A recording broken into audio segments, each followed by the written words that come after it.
안녕하세요. 초등 교육 유튜버 스카이쌤 맘입니다. 초등 3학년 때 사회와 과학학습이 시작되잖아요. 그래서 아이가 초등 3학년이 될 때쯤부터 초등 과학과 사회학습에 대한 고민을 한 번 정도는 해보셨을 거예요. 문제집을 꼭 풀어야 하는지 생각도 들고요. 이번 영상에서는 그 답과 사립중 입학시험에서 장학생으로 뽑힐 만큼 주요 과목을 잘했던 제 아이가 어떻게 사회과학 기본 문제집을 학습했는지 자세히 말씀드릴게요. 제 아이가 사용한 교재와 교재 사용 범위, 교재 시작 시기, 학습량, 학습 주기, 학습 방법, 학년별 과학사회 특징, 복습까지 다 자세히 말씀드릴 테니 끝까지 시청해주세요. 그리고 얼마 전에 저에게 팬이라고 말씀 주셨던 두 분이 계신데요. 이 자리를 빌어 다시 한번 감사하다고 말씀드리고 싶어요. 정말 감사합니다.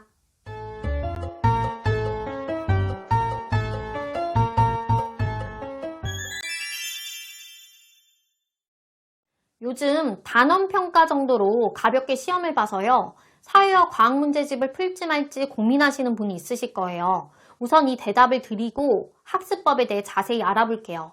궁금하시지 않으셨던 분도 요즘 수업 방식에 대해 아셨으면 좋겠습니다.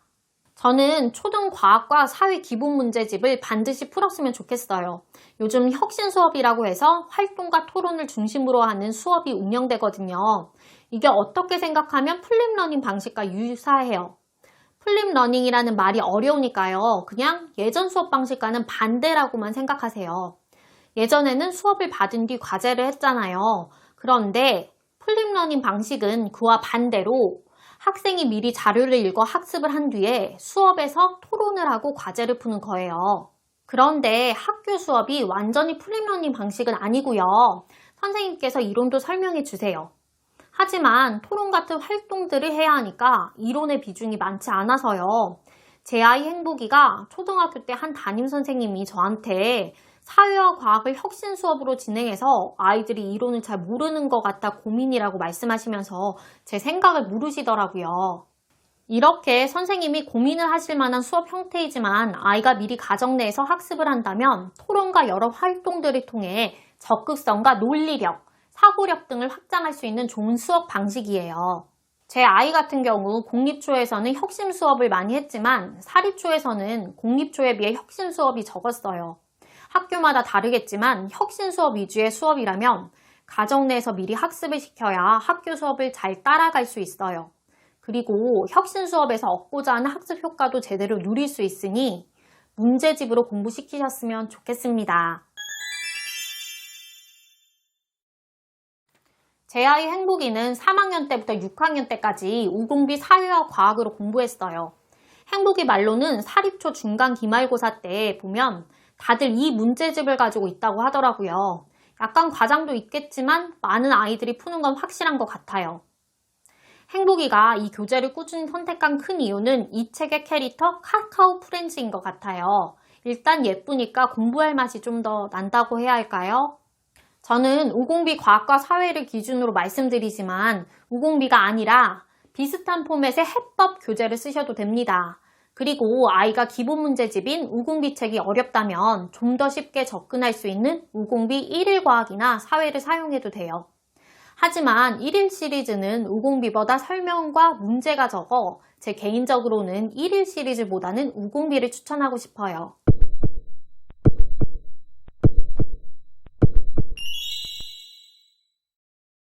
우공비 시리즈는 본책과 얇은 시험 비법책이 있어요. 어떤 분은 본책만 풀리게 한다고 하시는데요. 저는 아이가 얇은 시험 비법책까지 모조리 풀게 했어요. 어떤 아이는 본책만 풀고도 오래 기억하겠지만 제 딸은 얇은 책까지 다 풀며 몇 번 더 반복을 해야 장기 기억으로 남을 만한 학습이 되었어요. 아마 다들 제 아이와 비슷할 거예요.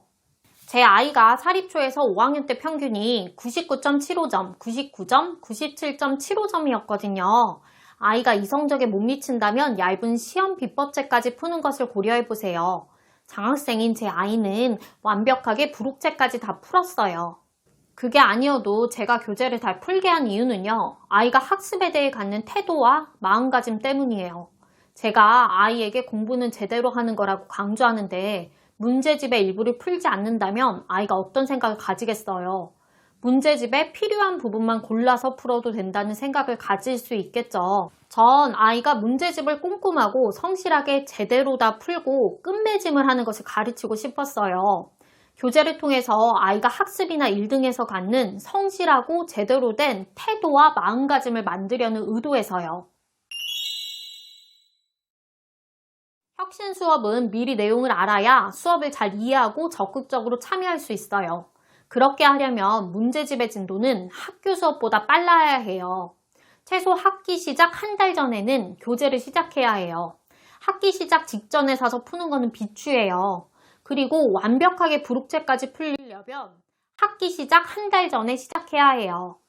1학기 우공비 교재는 1월 말에 나오고요. 2학기 교재는 5월 말에 나와요. 1학기 교재 시작은 1월 말에, 2학기 교재는 늦어도 7월 중순에는 시작해야 합니다. 2학년 부모님이시라면 2학년 겨울방학 때 3학년 사회와 과학교재를 시작해야 한다는 걸 기억해 두세요. 우공비 교재 안에는 일주일에 4번, 12주 동안 본책으로 3, 4쪽을 공부하게 하는 공부계획표가 있어요. 본책은 공부계획표에 적힌 분량대로 48일을 소요해 풀고요. 부록인 시험 비법책은 48쪽이라 한 번에 4쪽씩 풀면 12일이 걸려요. 부록인 시험 비법책은 공부계획표가 없기 때문에 공부계획표나 뒷면에 12개의 체크하는 칸을 만들어 표시하게 하세요. 그리고 복습을 하는 10 내지 12칸도 만듭니다. 보세요. 이렇게 만들어서 교재에 붙이면 되거든요. 만들기 귀찮으실까봐 제 블로그에 이 영상을 소개하는 포스트에 첨부해 놓을게요. 출력해서 붙여주세요. 공부계획표에 일주일에 4번 풀라고 하지만 제 아이는 이렇게 하지 않았어요. 방학 때는 사회와 과학을 주중에 매일 둘 다 풀고요. 대신 바쁜 학기 중에는 사회와 과학을 주중에 번갈아 가면서 풀었어요. 본책 48번, 부록책 12번, 복습 10번을 합쳐 총 70번의 학습이 필요한데요. 1학기를 예를 들면 2월 방학에는 주중에 매일 22번 학습을 하고 3월에서 6월에는 학기 중에 주중에 격일로 학습해 44번 공부를 하면 7월이 되면 1학기 학습이 끝납니다. 한 학기 과정이 총 5개월 정도 소요됩니다. 한 학기 교재가 5개월 정도 소요가 되니 두 학기 교재를 다 하려면 10개월 정도 걸려요. 2학기 교재를 좀 일찍 시작했다면 12월, 1월 2달의 여유가 생기고 아니라면 7월과 1월의 여유가 생깁니다. 여유가 생기는 그 기간 동안에 저는 아이가 3, 4학년 때는 영어에 좀 더 집중하게 했고요. 5, 6학년 때는 국어 어휘나 문법 문제집을 풀게 시켰어요. 남는 시간의 활용도 궁금하실 것 같아 알려드립니다. 어떤 분은 교과서를 먼저 읽게 한 뒤 문제집을 풀게 하시는데요. 제 아이는 문제집으로 학습을 시작해요. 대신 학교에서 교과서를 잘 읽어보라고 하고 시험 보기 전에는 교과서를 가져와서 읽게 합니다. 대신 저는 아이가 배울 부분을 미리 확인해서 관련 내용이 담긴 책을 읽게 했어요.